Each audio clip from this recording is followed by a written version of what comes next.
నమస్తే, welcome to BCN news. నేను విజయలక్ష్మి. ముందుగా ముఖ్యాంశాలు. ఏపీలో గ్రిఫిత్ వర్సిటీ ఇండియా సెంటర్ ఏర్పాటు చేయండి. Varsity vice president Marnie Watson ను కోరిన మంత్రి నారా లోకేష్. 34,000 కోట్ల ఉద్యోగుల బకాయిలు విడతల వారీగా ఇప్పటి నుంచే చెల్లించాలి. కూటమి ప్రభుత్వాన్ని డిమాండ్ చేసిన వైసీపీ ఎమ్మెల్సీ పర్వతరెడ్డి చంద్రశేఖర్ రెడ్డి. జగన్ నాయకత్వంలో వైసీపీ నాయకులు 3,500 కోట్ల కల్తీ మద్యం కుంభకోణానికి తెరతీశారు. విమర్శలు గుప్పించిన AP Gowda corporation chairman Veeranki Gurumurthy. అన్ని వనరులు ఉన్న కాకినాడ నగరాన్ని మరింత అభివృద్ధి పదంలో నడిపించేందుకు కృషి చేస్తున్నాం. జిల్లా కలెక్టర్ షణ్మోహన్ వెల్లడి. మంత్రి Nara Lokesh Griffith university vice president Marnie Watson తో గోల్డ్ కోస్ట్ క్యాంపస్ లో భేటీ అయ్యారు. ఈ సందర్భంగా యూనివర్సిటీ స్పోర్ట్స్ కళాశాలలో అధునాతన క్రీడా సౌకర్యాలను పరిశీలించారు. గ్రిఫిత్ వర్సిటీ ప్రత్యేకతల గురించి మార్నీ వాట్సన్ వివరాలు తెలియజేశారు. ఈ సందర్భంగా లోకేష్ మాట్లాడుతూ పబ్లిక్ పాలసీ, సస్టైనబిలిటీ, ఇన్నోవేషన్ రంగాల్లో సంయుక్త కార్యక్రమాల కోసం ఆంధ్రప్రదేశ్ గ్రిఫిత్ విశ్వవిద్యాలయం భాగస్వామ్యం ఏర్పాటుకు చొరవ చూపాలని కోరారు. సిలబస్ రూపకల్పన, నైపుణ్య ధృవీకరణ, గ్లోబల్ అకాడమిక్ ప్రమాణాల కోసం ఆంధ్రప్రదేశ్ విశ్వవిద్యాలయాలు ఏపీఎస్ఎస్డీసీతో భాగస్వామ్యం వహించాలని ఆయన విజ్ఞప్తి చేశారు. ఒక పక్క ఉద్యోగుల పొట్టగొడుతూ వారి సంపదను స్వాహా చేస్తున్న కూటమి ప్రభుత్వం వారిని ఉద్దరించినట్టుగా ప్రచారం చేసుకుంటుందని మొన్న దీపావళి సందర్భంగా రిలీజ్ చేసిన ఒక పెండింగ్ డీఏ కూడా మోసమేనని వైసీపీ ఎమ్మెల్సీ పర్వతరెడ్డి చంద్రశేఖర్ రెడ్డి మండిపడ్డారు. నెల్లూరులోని వైసీపీ కార్యాలయంలో ఆయన మీడియాతో మాట్లాడుతూ దీపావళికి ముందు చంద్రబాబు ఉద్యోగులతో మాట్లాడి ప్రెస్ మీట్ పెడితే ఏదో ఉద్దరిస్తాడనుకుంటే 4 పెండింగ్ డీఏల్లో ఒకే ఒకటి రిలీజ్ చేస్తామని చెప్పాడని అన్నారు. ఆ ఆరియర్స్ ని కూడా రిటైర్మెంట్ సమయంలో ఇస్తామని చెప్పి ఉద్యోగుల కడుపు మీద కొట్టాడని ఆగ్రహం వ్యక్తం చేశారు. పీఆర్సీ కమిషన్, ఐఆర్, 34,000 కోట్ల పెండింగ్ బకాయిల గురించి ప్రస్తావించకుండానే చంద్రబాబు ప్రెస్ మీట్ ముగించడం చూస్తే ఉద్యోగుల సమస్యల పట్ల కూటమి ప్రభుత్వానికి ఏమాత్రం చిత్తశుద్ది లేదని అర్థమైందని ధ్వజమెత్తారు. సీఎం గారే ఉద్యోగ సంఘాలన్నింటినీ పిలిపించుకొని తెరిపి లేకుండా 2 రోజుల పాటు వాళ్ళందరితో కూడా సమావేశాలు నిర్వహించినారు. 2 రోజుల పాటు సీఎం గారు నేరుగా ఉద్యోగ సంఘాలందరినీ కూడా పిలిపించి వారితో సమావేశాలు నిర్వహిస్తా ఉంటే అందులో కూడా దీపావళికి ముందు జరుగుతున్నటువంటి పరిణామాలను చూసి ఉద్యోగస్తులు కానీ మేము కానీ అందరూ కూడా అనుకున్నాం 4 డిఏలు పెండింగ్ ఉన్నాయి, వాటన్నిటిని కూడా ఇస్తారు, పిఆర్సీ కమిషన్ వేస్తారు, అలానే ఐఆర్ ఈ లోపల ఐఆర్ ని రిలీజ్ చేస్తారు, 30% ఐఆర్ ని రిలీజ్ చేస్తారు, అలాగనే ఏదైతే పెండింగ్ లో ఉన్నాయో అరియర్స్ వాటన్నిటిని కూడా రిలీజ్ చేస్తారని చెప్పి ప్రతి ఒక్క ఎంప్లాయీ కూడా ఆశతో ఎదురు చూస్తున్నారు. ఎందుకంటే 2 రోజుల పాటు డైరెక్ట్ గా సీఎం గారే ఇన్వాల్వ్ అయ్యి మాట్లాడుతూ ఉన్నప్పుడు ప్రతి ఒక్కరు కూడా ఎక్స్పెక్ట్ చేసినారు. కానీ తీరా చూసేటప్పటికి సాయంత్రానికి సీఎం గారు అర్ధరాత్రి ప్రెస్ మీట్ పెట్టి ఏదో ఉద్యోగస్తులకి ఏదో చేస్తా ఉన్నామని చెప్పి ఆయన చేసినటువంటిది ఒక్క డిఏ ఇస్తా ఉన్నానని చెప్పిన తీరు చూస్తే మొత్తం ఉద్యోగస్తులందరూ కూడా నివ్వెరపోయినారు. ఏంటిది, 4 డిఏలు పెండింగ్ ఉంటే ఒక్క డిఏ ఇవ్వడం, పిఆర్సీ గురించి కానీ పిఆర్సీ కమిషన్ వేస్తున్నానని కానీ ఈ లోపల ఐఆర్ ఇవ్వడం కానీ ఈ లోపల ఏదైతే పెండింగ్ బకాయిలు ఉన్నాయో వాటన్నిటిని ఇవ్వాలన్న ఆలోచన కానీ ఈ విధమైనటువంటి ఎక్కడా కూడా ఆలోచన చేయకుండా ఒక్క డిఏ, ఆ డిఏ ఇచ్చినటువంటి తీరు కూడా దానికి సంబంధించినటువంటి జీవోలో కూడా ఎంత ఘోరమైనటువంటి మోసం కనపడతా ఉందన్నది నేను మీ ద్వారా ప్రభుత్వాన్ని డిమాండ్ చేయదలుచుకున్నాను. జగన్ 4 డిఏలు పెండింగ్ పెట్టిపోయినాడు, అందులో మేము ఒక్క డిఏని ఇస్తా ఉన్నామని చెప్పినారు. నేను చెప్తా ఉన్నాను, జగన్మోహన్ రెడ్డి గారు కేవలం 5 సంవత్సరాల పాలనలో మామూలుగా 6 నెలలకు 1 డిఏ ఇవ్వాలా, 5 ఏళ్లకి 10 డిఏలు ఇవ్వాలా. జగన్మోహన్ రెడ్డి గారు ఎన్ని డిఏలు ఇచ్చినారు తెలుసా? 11 డిఏలు ఇచ్చినారు. 5 సంవత్సరాల్లో మీరు పెట్టినటువంటి 1 డిఏ పెండింగ్ ని ఇవ్వడంతో పాటు ఆయన కంప్లీట్ గా 5 సంవత్సరాల్లో ఇవ్వాల్సినటువంటి 10 డిఏలు మొత్తం కలిపి 11 డిఏలు ఇచ్చినటువంటి ప్రభుత్వం ఏదైనా ఉందంటే జగన్మోహన్ రెడ్డి గారి ప్రభుత్వం తప్ప ఏ ప్రభుత్వం లేదు. పైగా ఈరోజు మీరేమంటా ఉన్నారు, జగన్మోహన్ రెడ్డి గారు 4 డిఏలు పెండింగ్ పెట్టుకున్నారు, దాన్ని నేను 1 ఇస్తా ఉన్నాను అంటున్నారు. మీరేం చెప్తా ఉన్నారు? మీ నోటు కూడా మీరేం చెప్తా ఉన్నారు? 4 డిఏలు ఉన్నాయి, 1 జనవరి 24, 2 జూన్ 24, జనవరి 25, జూన్ 25, 4 డిఏలు ఈ 4గింటిలో ఇవ్వాల్సినటువంటి 4 డిఏలు పెండింగ్ ఉన్నాయన్నారు. నేను మళ్ళా కూడా చెప్తా ఉన్నా, ఇవి మీరు చెప్పినట్టుగా ఇది జూన్ 25, జనవరి 25, జూన్ 24, జనవరి 24. సరే, ఈ 4 జగన్ అన్నారు, మీకే అర్థమవుతా ఉంది. ఈ 3 కూడా కూటమి ప్రభుత్వం వచ్చిన తర్వాత 6 నెలలకు ఒక్కసారి ఇవ్వాల్సినటువంటి డిఏలలో ఈ 3 డిఏలు పెండింగ్ ఉన్నాయి అన్నది. ఇకపోతే ఒక్క డిఏ అయినా మీ టైంలో పెండింగ్ ఉంది కదా అని మీరు అనుకోవచ్చు. అది జనవరి 2024 ఇవ్వాల్సినటువంటి డిఏ మీ టైంలోనే కదా అని మీరు అనుకోవచ్చు. తప్పకుండా చెప్తా ఉన్నాం, ఉద్యోగస్తులకు సంబంధించి ఆ డిఏకి సంబంధించి మీరు ఏదైతే రిటైర్మెంట్ లో తీసుకోమంటున్నారో దాని మీద వైఎస్ఆర్సీపీ గట్టిగా పోరాడుతుంది. ఈ కొత్త సంప్రదాయాన్ని మీరు తీసుకురాకూడదు అని చెప్పి వైఎస్ఆర్సీపీ డిమాండ్ చేస్తా ఉంది. అలానే ఇమీడియట్ గా పిఆర్సీ కమిషన్ అనౌన్స్ చేయాలా, ఐఆర్ని ఏదైతే మీరు చెప్తా ఉంటారో 30% తక్కువ లేకుండా ఐఆర్ని రిలీజ్ చేయాలా. మీరు చెప్పినట్టుగా 34,000 కోట్ల అరియర్స్ ఏదైతే ఉన్నాయో వాటన్నిటిని కూడా ఒక టైం షెడ్యూల్ పెట్టి ఈ టైం లోపల నేను వాటన్నిటిని కూడా క్లియర్ చేస్తాను అనే మాట మీ దగ్గర నుంచి రావాలని ఈ రోజు ఉద్యోగస్తులు అందరూ కూడా ఎదురు చూస్తా ఉన్నారు.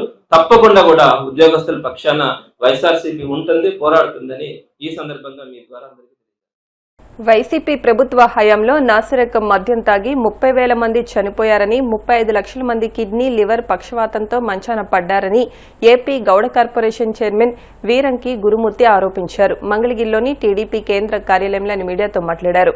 మద్యాన్ని నిషేధిస్తామని చెప్పిన జగన్ 2019-24 మధ్య నూతన మద్యం పాలసీ పేరుతో ప్రభుత్వంతోనే మద్యం వ్యాపారం చేయించారని విమర్శించారు.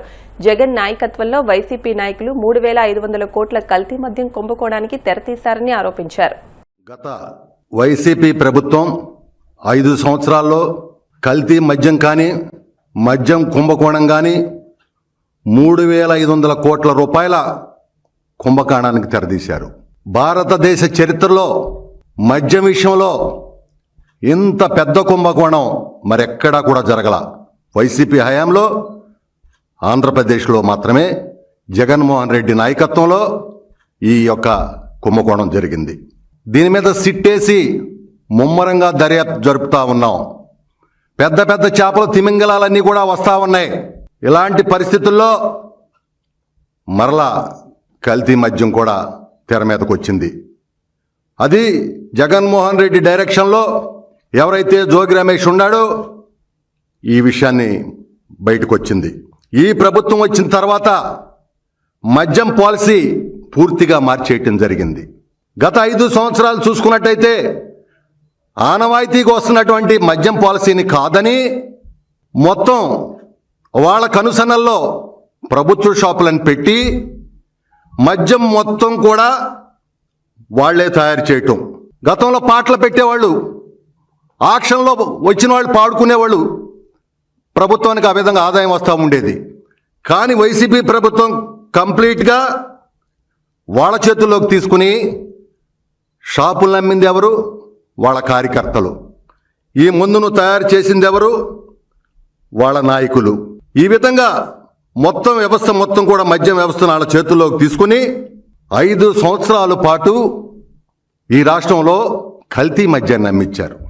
దీనివల్ల ఆనాడు 30,000 మంది పైబడి చనిపోయారు. 35 లక్షల మందికి కిడ్నీలో, లివర్లో పక్షవాతం వచ్చి రోగాల బారిన పడిన మాట వాస్తవం కాదా?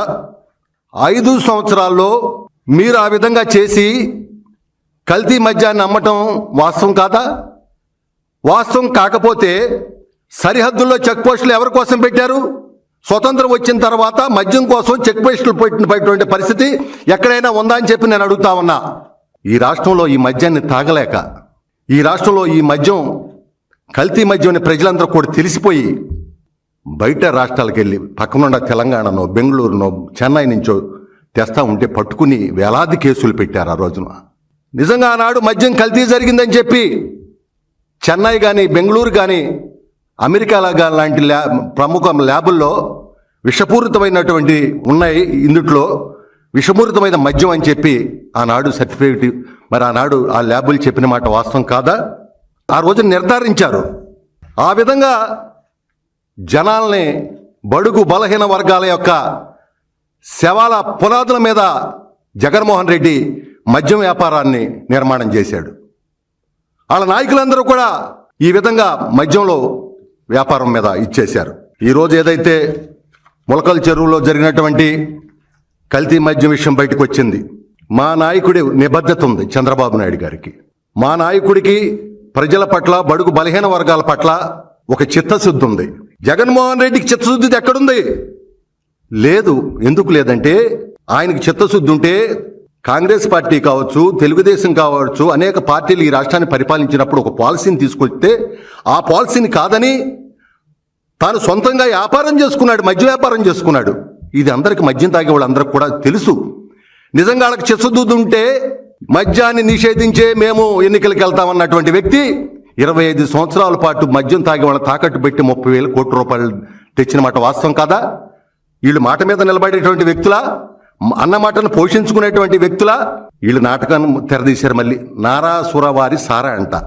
అబ్బా, ఏమి టైటిల్ పెట్టావయ్యా జగన్మోహన్ రెడ్డి. చక్కగా ఇక్కడ టైటిల్ పెట్టేసి ఇతర దేశాలకు వెళ్ళి చక్కగా ఎంజాయ్ చేస్తాం.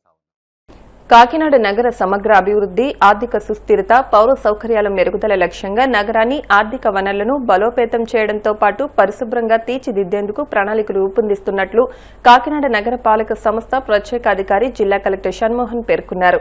కాకినాడ నగరపాలక సంస్థ కార్యాలయంలో మున్సిపల్ అధికారులతో కలిసి కలెక్టర్ మీడియా సమావేశం నిర్వహించారు. ఈ సందర్భంగా ఆయన మాట్లాడుతూ ప్రశాంత వాతావరణానికి అనుకూలమైన అన్ని వనరులు ఉన్న కాకినాడ నగరాన్ని మరింత అభివృద్ధి పదంలో నడిపించేందుకు కృషి చేస్తున్నట్లు తెలిపారు. ఇందుకు కాకినాడ నగరంలోని వివిధ మార్గాల ద్వారా ఆదాయ వనరులు సమకూర్చుకుని నగరపాలక సంస్థను రాష్ట్రంలో ఆదర్శవంతమైన పట్టణంగా తీర్చిదిద్దేందుకు అవసరమైన చర్యలు చేపట్టడం జరుగుతుందన్నారు. కాకినాడ యాజ్ సచ్ మున్సిపాలిటీకి there is a very distinct identity that smart city కింద మన స్టేట్లో డెవలప్ అయిన 4 సిటీస్లో ఆర్ మన స్టేట్ ఇన్వెస్ట్ చేసిన 4 సిటీస్లో this is one of those. అంటే ఈ సిటీలో ప్రస్ఫుటంగా డిఫరెన్స్ కనపడుతూ 2014-15 ముందు 2019-20 తర్వాత అన్నట్లు మాట్లాడగలిగే సిటీస్లో Kakinada is one of it. I right? So I think everyone will accept. City is something where కంటిన్యూస్గా మెయింటైన్ చేయకపోతే మనం 100 కోట్లు పెట్టి ఒక పార్క్ డెవలప్ చేసినా 2 ఏళ్లలో అది పాడైపోయే స్థితికి వస్తుంది. సో మనం కూడా కొన్ని ఎగ్జాంపుల్స్ చూస్తున్నాం ఇక్కడ.